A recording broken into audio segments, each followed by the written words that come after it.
नमस्कार, सुबह 7 बजे के बुलेटिन में आपका स्वागत है। मैं हूं आपके साथ अमृता चौरसिया। एक नजर हेडलाइंस पर। में फिर बनेगी एनडीए की सरकार। नीतीश कुमार आज लेंगे मुख्यमंत्री पद की शपथ।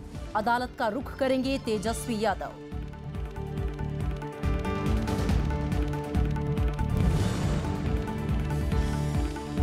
अमित शाह होंगे गुजरात से राज्यसभा सीट के उम्मीदवार। पार्टी संसदीय बोर्ड की बैठक में फैसला। मध्य प्रदेश की एक सीट के लिए आदिवासी नेता संपतिया उइके उम्मीदवार।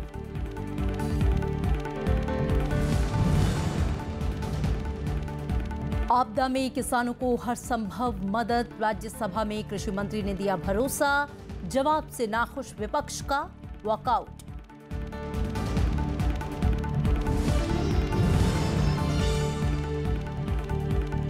गुजरात में बाढ़ से बिगड़े हालात। मरने वालों की तादाद बढ़कर 123। झारखंड में 12 की मौत। छत्तीसगढ़, मध्य प्रदेश समेत कई राज्यों में भारी बारिश की आशंका।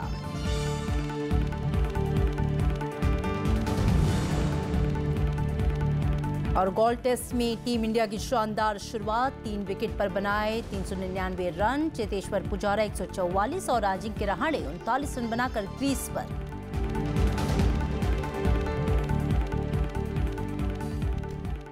और बुलेटिन की शुरुआत करते हैं एक बड़ी खबर के साथ। बिहार में एक बार फिर से बीजेपी जेडीयू मिलकर सरकार बनाने जा रहे हैं। राज्यपाल केसरीनाथ त्रिपाठी ने नीतीश कुमार को नई सरकार बनाने के लिए आमंत्रित किया है। नीतीश कुमार सुबह 10 बजे छठी बार मुख्यमंत्री पद की शपथ लेंगे। बीजेपी नेता सुशील मोदी भी उप मुख्यमंत्री पद की शपथ लेंगे। बीजेपी ने नीतीश कुमार को बिना शर्त समर्थन दिया है। बिहार की राजनीतिक तस्वीर बुधवार को कुछ ही घंटों में बदल गई। 20 महीने पहले आरजेडी और कांग्रेस के साथ महागठबंधन सरकार बनाने वाली जेडीयू ने एक बार फिर से एनडीए के साथ गठबंधन किया है। कल रात नीतीश कुमार ने राज्यपाल केसरीनाथ त्रिपाठी से मुलाकात कर सरकार बनाने का दावा पेश किया। इस दौरान बीजेपी नेता सुशील कुमार मोदी और एनडीए के कई अन्य नेता भी मौजूद थे। इससे पहले कल देर शाम जेडीयू और एनडीए सहयोगी दलों की बैठक हुई। इसमें नीतीश कुमार को विधायक दल का नेता चुना गया। बीजेपी ने जेडीयू को बिना शर्त समर्थन दिया है। 3 निर्दलीय विधायकों ने भी नीतीश कुमार को समर्थन देने की घोषणा की है। राज्यपाल को गठबंधन के 132 विधायकों की सूची सौंपी गई है। राज्यपाल केसरीनाथ त्रिपाठी आज सुबह 10 बजे नीतीश कुमार को एक बार फिर मुख्यमंत्री पद की शपथ दिलाएंगे। इसके बाद मुख्यमंत्री को विधानसभा में 2 दिन में बहुमत भी साबित करना होगा। इस बीच तेजस्वी यादव ने राज्यपाल के फैसले के खिलाफ अदालत का दरवाजा खटखटाने की बात कही है। आरजेडी ने भी सरकार गठन के लिए समय मांगा है। तेजस्वी यादव ने कहा कि उनकी पार्टी बिहार विधानसभा में सबसे बड़ा दल है और राज्यपाल को उन्हें सरकार बनाने के लिए बुलाना चाहिए। लालू प्रसाद यादव के पुत्र और उप मुख्यमंत्री का पद संभाल रहे तेजस्वी यादव पर लगे भ्रष्टाचार के आरोपों के चलते बुधवार को नीतीश कुमार ने आरजेडी से नाता तोड़ लिया था। कल शाम नीतीश कुमार ने जेडीयू विधायकों के साथ बैठक की और सीधा राज्यपाल के पास इस्तीफा सौंपने के लिए पहुंच गए थे। Bureau report, Rajya Sabha TV. BJP संसदीय बोर्ड ने पार्टी अध्यक्ष अमित शाह को 8 अगस्त को होने वाले राज्यसभा चुनाव में गुजरात से उम्मीदवार घोषित किया है। केंद्रीय मंत्री स्मृति ईरानी को गुजरात से दोबारा राज्यसभा चुनाव के लिए उम्मीदवार बनाया गया है। इस बात की जानकारी पार्टी के वरिष्ठ नेता जेपी नड्डा ने दी। राज्य से 5 बार से विधायक रहे अमित शाह के संसद के उच्च सदन में आने से पार्टी को मजबूती मिलेगी। वो शुक्रवार को नामांकन पत्र दाखिल करेंगे। राज्य विधानसभा में पार्टी को बहुमत हासिल है। ऐसे में दोनों उम्मीदवारों के आसानी से जीत दर्ज करने की उम्मीद है। बीजेपी संसदीय बोर्ड ने आदिवासी नेता संपतिया उइके को मध्य प्रदेश में होने वाले उपचुनाव के लिए उम्मीदवार बनाया है। ये उपचुनाव अनिल माधव दवे के निधन के चलते हो रहा है। संसदीय बोर्ड इस निर्णय पर पहुंचा है कि जहां तक गुजरात के राज्यसभा की सीट है, हमारे राष्ट्रीय अध्यक्ष श्री अमित भाई शाह जी, संसदीय बोर्ड ने विचार किया है कि वह राज्यसभा के लिए मनोनीत होंगे। और उसी तरीके से हमारी टेक्सटाइल मिनिस्टर और आईएनबी मिनिस्टर श्रीमती स्मृति जुबिन ईरानी जी, उनका नाम गुजरात से इन 2 सीटों पर चयन किया गया है। सरकार ने किसानों की बेहतरी के लिए हर मुमकिन कदम उठाने का भरोसा दिलाया है। राज्यसभा में कल कृषि संकट पर चर्चा का जवाब देते हुए कृषि मंत्री राधा मोहन सिंह ने कहा कि सिर्फ न्यूनतम समर्थन मूल्य बढ़ाने से ही किसानों का भला नहीं होगा। चर्चा पर जवाब देते हुए कृषि मंत्री राधा मोहन सिंह ने सरकार की ओर से खेती और किसानों की बेहतरी के लिए उठाए गए कदमों का विस्तार से जिक्र किया। कृषि मंत्री ने सदन को आश्वस्त किया कि सरकार की ओर से किसानों के लिए कर्ज और आपदा की सूरत में आर्थिक मदद के लिए कई कदम उठाए गए हैं। 63,000 पैक्सों को कंप्यूटरीकृत करने के लिए 2,000 करोड़ रुपए की सरकार ने प्रावधान किया है कि सभी पैक्सों का कंप्यूटरीकरण किया जाए, जिससे टेक्नोलॉजी की मदद से विकास को भी गति मिलेगी और पारदर्शी तरीके से शीघ्र निर्णय हो पाएंगे और उनको ऋण मिल पाएगा। कि मोदी सरकार के पहले 5 वर्षों का जो कुल आवंटन था राज्यों के लिए वो था 33,580 करोड़। मोदी सरकार बनने के तुरंत बाद उसको बढ़ाकर किया गया अगले 5 वर्षों का आवंटन 61,260 करोड़। हालांकि उन्होंने किसानों की कर्ज माफी से इनकार किया। विपक्षी सांसद उनकी बात से संतुष्ट नहीं हुए और विरोध में सदन से वॉकआउट किया। इतनी आपने राशि दे दी है, उसके बावजूद भी पूरे देश में किसानों में असंतोष फैला हुआ है और आत्महत्याएं हो रही हैं। बाबू साहब, हम आपसे निवेदन करना चाहते हैं कि ये सारे जो आंकड़े आपने दिए हैं सब तो उपलब्ध है हम लोगों के सामने, जो योजना है वो उपलब्ध है सामने। किसानों से आप बात कर लीजिए और वहां पर पता लगा लीजिए आपकी ना मिनिमम सपोर्ट प्राइस ऑपरेशन में कहीं खरीद हो रही है, ना दलहन की खरीद हो रही है, ना तिलहन की खरीद हो रही है। आपके कर्तव्य का परिणाम भी तो दिए हैं वे केवल कागजी है। महोदय, हम लोग असंतोष में यहाँ से वॉकआउट करते हैं। कृषि संकट पर सदन में चर्चा की शुरुआत मंगलवार को हुई थी। सरकार के मुताबिक फसल बीमा योजना पूरी तरह से सफल रही है और आने वाले दिनों में देश दलहन और तिलहन के मामले में आत्मनिर्भर बन जाएगा। विशाल दहिया, राज्यसभा टीवी। राज्यसभा में कल भोजनावकाश से पहले नेता सदन अरुण जेटली के बयान को लेकर गतिरोध देखने को मिला। विपक्ष ने नेता सदन के बयान को कार्यवाही से हटाने की मांग की। इस पर सभापति ने कहा कि रिकॉर्ड देखने के बाद ही कोई कदम उठाएंगे। What the deputy chairman has already said, I reiterate, he will examine the record. Chair ने सबकी बात सुन ली, सबके सुझाव सुन लिए। अब let the chair do its work. Iraq में लापता 39 भारतीयों के मुद्दे पर बुधवार को लोकसभा में विदेश मंत्री सुषमा स्वराज ने बयान दिया। उन्होंने कहा कि सरकार का लापता लोगों से सीधा संपर्क नहीं है, साथ ही उनके जिंदा होने और मारे जाने की सूचना भी नहीं है, लेकिन सरकार ठोस सबूत मिलने तक तलाश जारी रखेगी। उन्होंने संसद को गुमराह करने के आरोप को भी खारिज किया। अब मैं यहाँ आपसे कहना चाहती हूं, विदेश मंत्री सुषमा स्वराज ने बुधवार को लोकसभा में बताया कि मोसुल में गायब 39 भारतीयों के मारे जाने या जिंदा होने की उनके पास कोई सूचना नहीं है।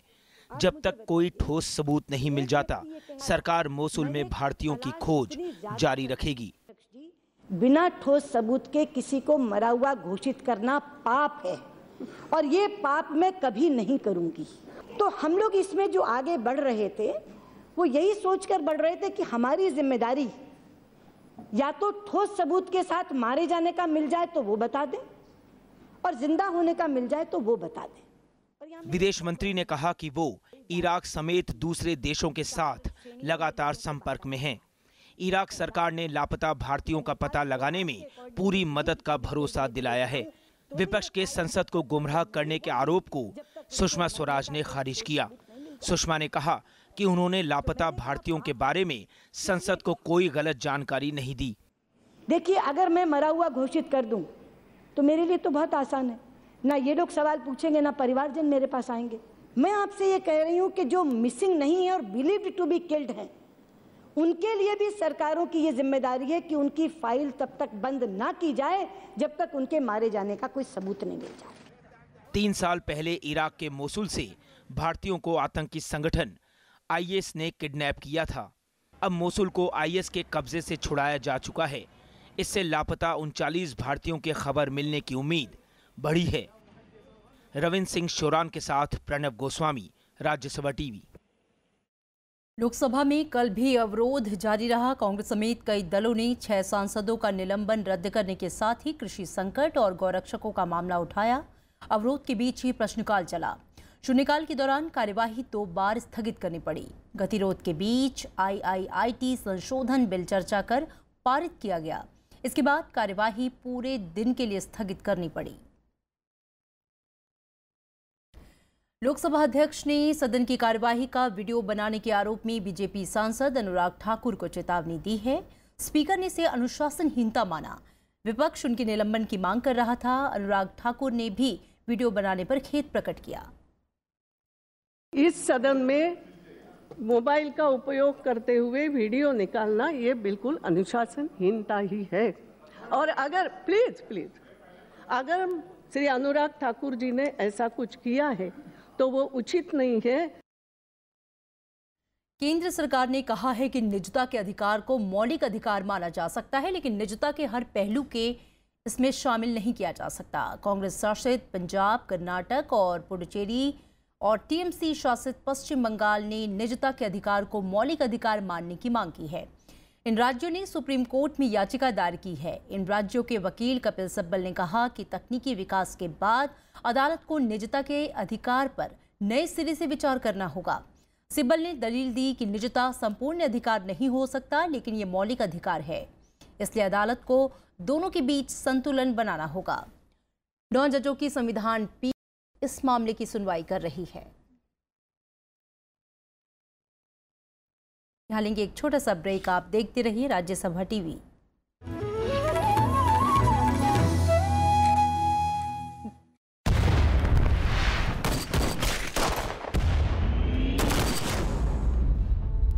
I think they're ready to surrender.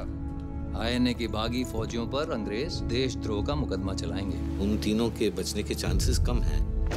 ये कोई आम केस नहीं, कोर्ट मार्शल है। बोला भाई, ये केस आप कांग्रेस के लिए नहीं, सुभाष बोस के लिए लड़ी। Lieutenant Gobak Singh Dhillon, Captain Shah Nawaz Khan, Captain P.K. Sehgal. Section 41, waging war against the king. You are charged with murder. Do you plead guilty to the charges read out? ईमानदारी से आजादी के लिए लड़ने वाली अगर कोई फौज है तो उसका नाम है आजाद हिंद फौज। The safety, honor and welfare of your country comes first, always. British Indian Army hand you over to the Japanese Imperial Army. Hindustan और अंग्रेजों के बीच एक धागा था, वो टूट गया। इस बार कुछ ऊपर नीचे हुआ तो देश में बवाल मच जाए। अब जनता किसी अंग्रेज को नहीं छोड़ेगी। रात दिन अपने सीने विच वजदी आजादी दे राग नू बंद कर ला। अंग्रेजी अफसरों ने साडी हिफाजत नहीं की तो वो हमारी वफादारी के हकदार किस तरह हो सकते हैं? आज हिंदुस्तानी फौज के पास अपना असली मकसद है, हिंदुस्तान की आजादी। तुम मुझे खून दो, मैं तुम्हें आजादी दूंगा। ये मुकदमा पूरी इंडियन नेशनल आर्मी का है, क्योंकि हमने वो दिन देखा है जब हमें ऐसा लगा था कि हमने हिंदुस्तान को वाकई आजाद कर दिया।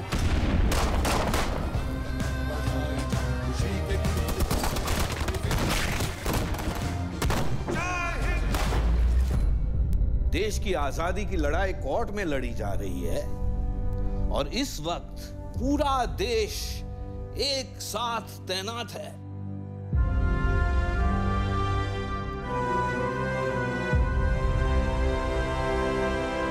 This trial and its judgment shall be remembered throughout history.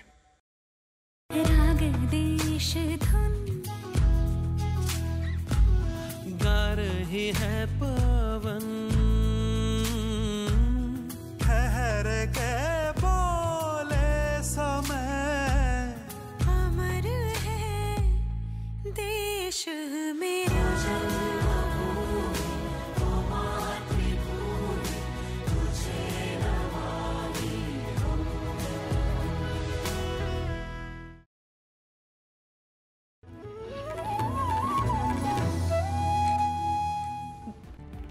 Break के बाद स्वागत है आपका। केंद्रीय कैबिनेट ने कल नए वेतन संहिता विधेयक को मंजूरी दे दी।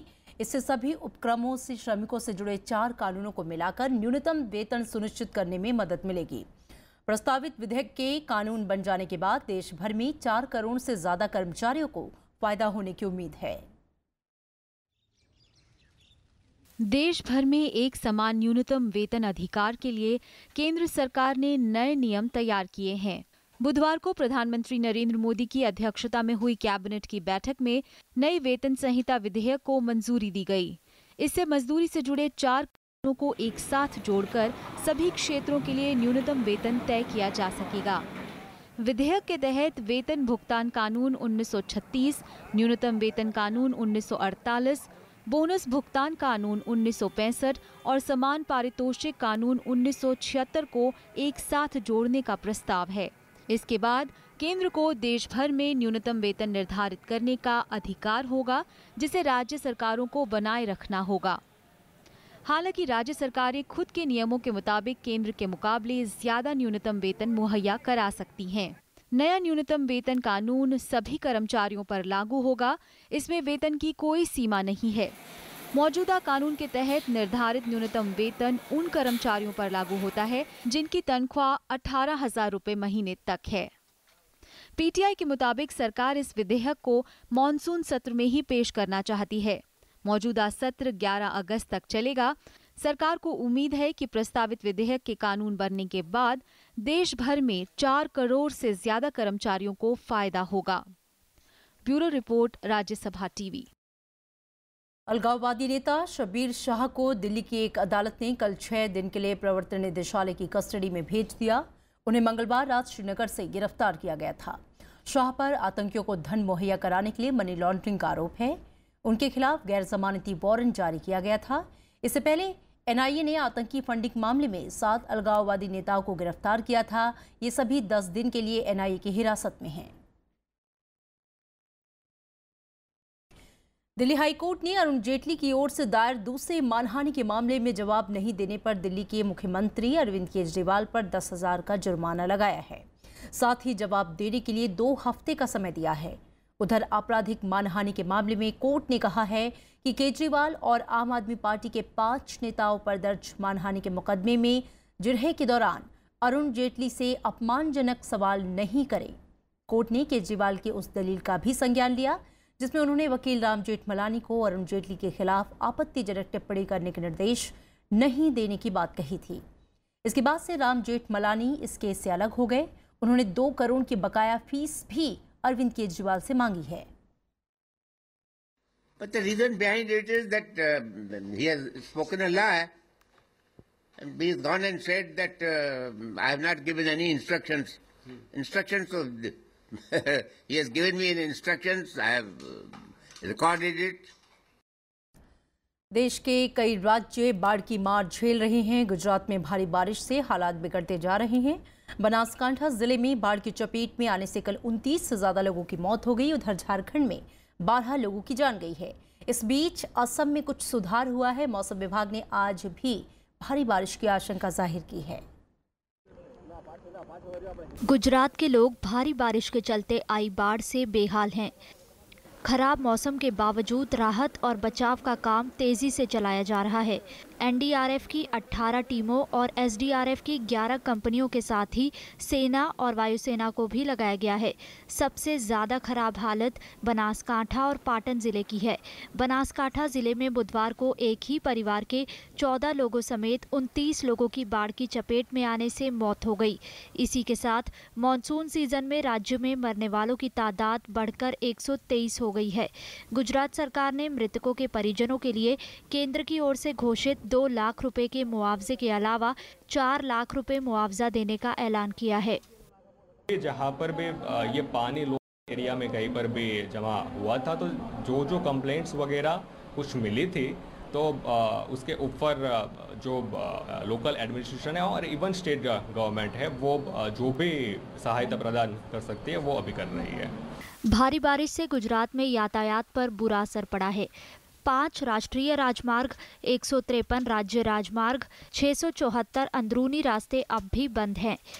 प्रधानमंत्री नरेंद्र मोदी ने गुजरात के बीजेपी सांसदों से बाढ़ग्रस्त क्षेत्रों में लोगों की मदद करने को कहा है। हालांकि राजस्थान में स्थिति कुछ सुधरी है। सेना ने दक्षिण पश्चिमी और दक्षिण पूर्वी राजस्थान में 27 लोगों को बचाया है। उधर उत्तरी ओडिशा में भी हालात बेहतर हुए हैं। राज्य के मुख्यमंत्री नवीन पटनायक ने 3 वरिष्ठ अधिकारियों को पीड़ित इलाकों का दौरा कर रिपोर्ट देने को कहा है। मौसम विभाग ने आज छत्तीसगढ़, झारखंड, मध्य प्रदेश, ओडिशा और उत्तर प्रदेश के कई इलाकों में भारी बारिश की चेतावनी दी है। Bureau report, Rajya Sabha TV. उपराष्ट्रपति मोहम्मद हामिद अंसारी ने कल empowering the marginalised perspectives for the improvised world नामक किताब का विमोचन किया। उपराष्ट्रपति ने कहा कि सामाजिक अंतर दूर करने के लिए नागरिक समाज को और सशक्त और लचीला रवैया अपनाना होगा। उपराष्ट्रपति ने समावेशी विकास पर भी जोर दिया। ये किताब दीपक द्विवेदी ने लिखी है। विमोचन के मौके पर जम्मू कश्मीर के पूर्व मुख्यमंत्री फारूक अब्दुल्ला, कांग्रेस नेता दिग्विजय सिंह के अलावा कई गणमान्य हस्तियां मौजूद थीं।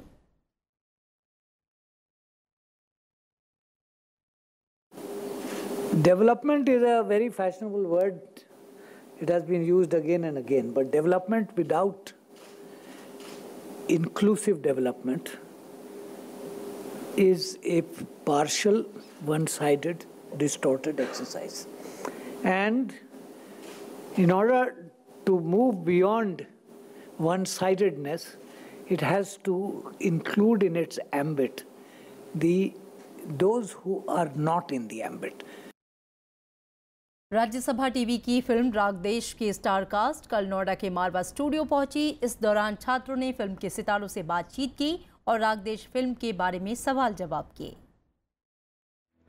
राग देश के सितारे कुणाल कपूर और मोहित मारवा बुधवार को नोएडा में मारवा स्टूडियो में छात्रों के बीच पहुंचे। अभिनेताओं ने युवाओं के सवालों के जवाब दिए और अपने अनुभव भी साझा किए। फिल्म में एक अहम भूमिका निभा रही राज्यसभा टीवी की वरिष्ठ पत्रकार अमृता राय ने भी फिल्म की खासियत के बारे में बताया। सुभाष चंद्र बोस का मकसद क्या था और एक माँ जो अपने बेटे के प्रति भी प्रेम रखती है लेकिन उसका देश के प्रति जिम्मेदारी भी नहीं भूलती है, उसको हमने उस रोल में डालने की कोशिश की, उस दौर को समझने की कोशिश की एक फिल्म के जरिए। What I found really fascinating when I read the script, and this is something that really stayed with me, is that the army was actually funded by commoners. A lot of the money that came in from commoners. I was kind of shocked when I heard the script for the first time because, such an important part of our history, such an important part of India's independence, and there was no mention in our textbook. मैंने अपने दोस्तों से पूछा, किसी को पता ही नहीं है, मतलब लोग सुभाष चंद्र बोस नेताजी को जानते हैं, लोग इंडियन नेशनल आर्मी का शायद नाम जानते हैं, पर लोग उनकी डिटेल नहीं जानते। कार्यक्रम में फिल्म के निर्माता और राज्यसभा टीवी के सीईओ गुरदीप सिंह सप्पल भी मौजूद रहे। उन्होंने बताया कि ये फिल्म बाकी फिल्मों से कई मायने में अलग है। ऐतिहासिक तथ्यों से भी छेड़छाड़ नहीं की गई है। हर फिल्म के शुरू में आप देखते हैं ये सभी पात्र काल्पनिक हैं, सच्ची घटना से इसका कोई लेना देना नहीं है। हमारी फिल्म में उल्टा लिखा है, हर पात्र सच्चा है, हर घटना तथ्य पे आधारित है और ये केवल और केवल सच है। ये किसी फिल्म में नहीं होता और ये हिम्मत सिर्फ रागदेश ने की है। राज्यसभा टीवी के बैनर तले बनी फिल्म राग देश आजाद हिंद फौज और रेड फोर्ट ट्रायल पर आधारित है। फिल्म का निर्देशन मशहूर निर्देशक तिग्मांशु धूलिया ने किया है। दर्शकों को नेताजी सुभाष चंद्र बोस और आजाद हिंद फौज के अनछुए पहलू इस फिल्म में देखने को मिलेंगे। ये फिल्म 28 जुलाई को सिनेमा घरों में रिलीज होगी। नव विक्रम सिंह, राज्यसभा टीवी। और अब खेल की खबर। भारत और श्रीलंका के बीच 3 क्रिकेट टेस्ट मैचों की श्रृंखला के शुरुआती मैच में शिखर धवन के धुआंधार 190 रन की बदौलत भारत मजबूत स्थिति में पहुंच गया है। कल पहले खेले गए दिन खेल खत्म होने तक भारत ने पहली पारी में 3 विकेट पर 399 रन बनाए। चेतेश्वर पुजारा 144 और अजिंक्य रहाणे 39 रन बनाकर क्रीज पर थे। चेतेश्वर पुजारा अपने 12वें शतक के साथ नाबाद हैं और आज अजिंक्य रहाणे के साथ आगे खेलना शुरू करेंगे। श्रीलंका के लिए नुवान प्रदीप ने सभी 3 विकेट झटके, लेकिन स्पिनर कप्तान गंगाहेंद्रा कोई खास कमाल नहीं कर सके। मैच श्रीलंका की गोल में खेला जा रहा है। पूर्व राष्ट्रपति डॉक्टर APJ अब्दुल कलाम की आज पुण्यतिथि है। वो 2002 से 2007 तक राष्ट्रपति रहे। उनकी अगुवाई में भारत को मिसाइल तकनीक के क्षेत्र में कई उपलब्धियां हासिल हुई। इस वजह से उन्हें मिसाइल मैन भी कहा जाता है। देश के अंतरिक्ष कार्यक्रम और मिसाइल विकास में अब्दुल कलाम का खास योगदान रहा। कलाम ने देश के सैनिक अनुसंधान कार्यक्रमों में काफी अहम भूमिका निभाई। 1981 में उन्हें पद्म भूषण मिला तो 1990 में पद्म विभूषण, 1997 से उन्हें भारत रत्न मिला। 1999 में केंद्र सरकार ने उन्हें प्रमुख वैज्ञानिक सलाहकार नियुक्त किया। प्रधानमंत्री नरेंद्र मोदी आज रामेश्वरम में डॉक्टर कलाम के स्मारक का उद्घाटन करेंगे। साथ ही तमिलनाडु में कई दूसरे कार्यक्रमों में भी हिस्सा लेंगे। मशहूर अभिनेता अमजद खान की आज पुण्यतिथि है। अमजद खान के डायलॉग आज भी लोगों की जुबान पर हैं। उन्होंने हिंदी सिनेमा में खलनायक की परंपरागत छवि को बदल कर रख दिया। आदमी थे सरदार, 2 आदमी। फिल्म शोले के इस डायलॉग ने अमजद खान को अमर कर दिया। फिर भी वापस आ गए। यहाँ से 50-50 कोस दूर गांव में जब बच्चा रात को रोता है तो माँ कहती है बेटे सो जा, सो जा नहीं तो गब्बर सिंह आ जाएगा। 12 नवंबर 1940 को पैदा हुए अमजद खान के करियर के लिए शोले फिल्म मील का पत्थर साबित हुई। इस फिल्म के बाद अमजद खान देश ही नहीं दुनिया भर में जाने गए। 1951 की फिल्म नाज़नीन से बाल कलाकार के रूप में अपने सफर की शुरुआत करने वाले अमजद खान ने 100 से ज्यादा फिल्मों में काम किया। 1973 में आई फिल्म हिंदुस्तान की कसम बतौर अभिनेता उनकी पहली फिल्म थी। माफी चाहता हूँ, मुझे आने में देर हो गई। ड्यूटी से छुट्टी मिलना बहुत मुश्किल है आजकल। देहाती पहलवान की भूमिका हो या एक हास्य कलाकार का किरदार, हर रोल में अमजद खान फिट नजर आए। परवरिश, मुकद्दर का सिकंदर, लावारिस, हीरालाल पन्नालाल, सीतापुर की गीता, हिम्मत वाला और कालिया जैसी सुपरहिट फिल्मों में अमजद खान की संवाद अदायगी आज भी लोगों के जहन में ताजा है। मैंने तुमसे कहा था हफ्ते में 2 बार मुझे हाजिरी देना। नहीं साहब, हफ्ते में 2 बार नहीं कहा था, 2 हफ्ते में 1 बार कहा था। Don't lie to me. 1986 में हुए सड़क हादसे के बाद रुपहले पर्दे से अमजद खान की दूरियां बढ़ती चली गईं। 27 जुलाई 1992 को अमजद खान ने दुनिया को अलविदा कह दिया। पर्दे पर खलनायक के किरदार का जो जादू अमजद खान ने फैलाया, आज भी उस कमी को पूरा करने के लिए फिल्म इंडस्ट्री को दूसरा अमजद नहीं मिल पाया है। अरे ओ सांभा, कितना इनाम रखे है सरकार हम पर। Bureau report, Rajya Sabha TV. सुना।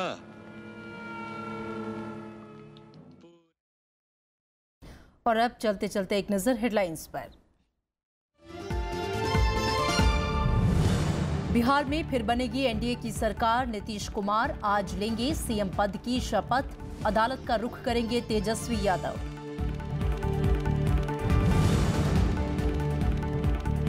अमित शाह होंगे गुजरात से राज्यसभा सीट के उम्मीदवार। पार्टी संसदीय बोर्ड की बैठक में फैसला। मध्य प्रदेश की एक सीट के लिए आदिवासी नेता संपतिया उई के उम्मीदवार।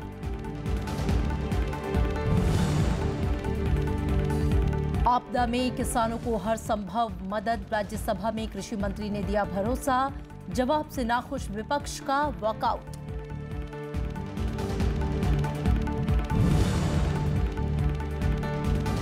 गुजरात में बाढ़ से बिगड़े हालात। मरने वालों की तादाद बढ़कर 123। झारखंड में 12 की मौत। छत्तीसगढ़, मध्य प्रदेश समेत कई राज्यों में भारी बारिश की आशंका।